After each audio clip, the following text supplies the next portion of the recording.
La première fois que je l'ai rencontré, j'étais au collège. À l'époque, il n'étudiait pas la Bible et son comportement et son attitude n'étaient pas corrects. J'avais toujours envie de me battre.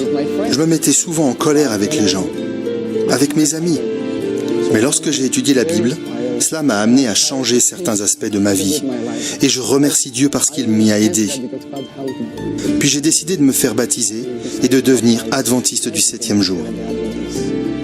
Après la conversion de Mariano, il ne pouvait pas garder les choses qu'il avait apprises pour lui.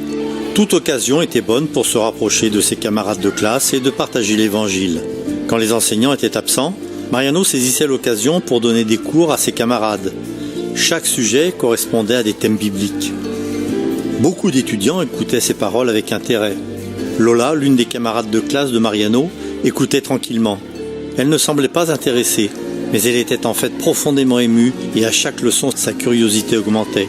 Un jour, Lola appela Mariano pour qu'il lui apprenne des choses au sujet de la Bible. Elle avait tant de questions. Les deux commencèrent à passer du temps ensemble pour en apprendre davantage. Et par conséquent, leur foi grandit.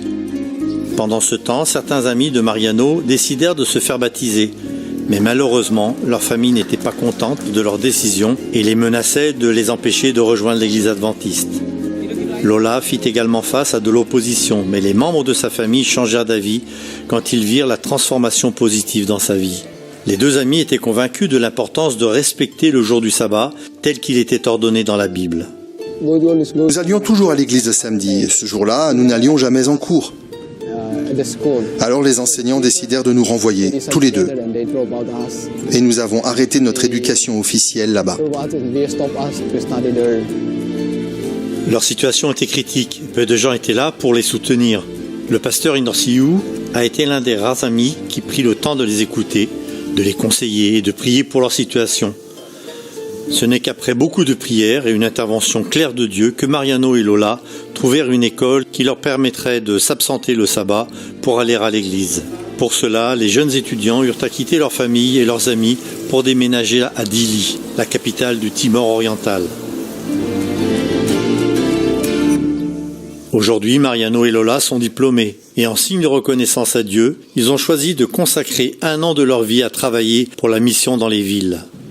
J'aime vraiment les activités de compassion et aussi le service communautaire parce qu'à travers cela, nous pouvons nous faire plus d'amis, nous pouvons nous rapprocher de beaucoup de gens et il est plus facile pour nous de parler de l'amour que Dieu leur donne.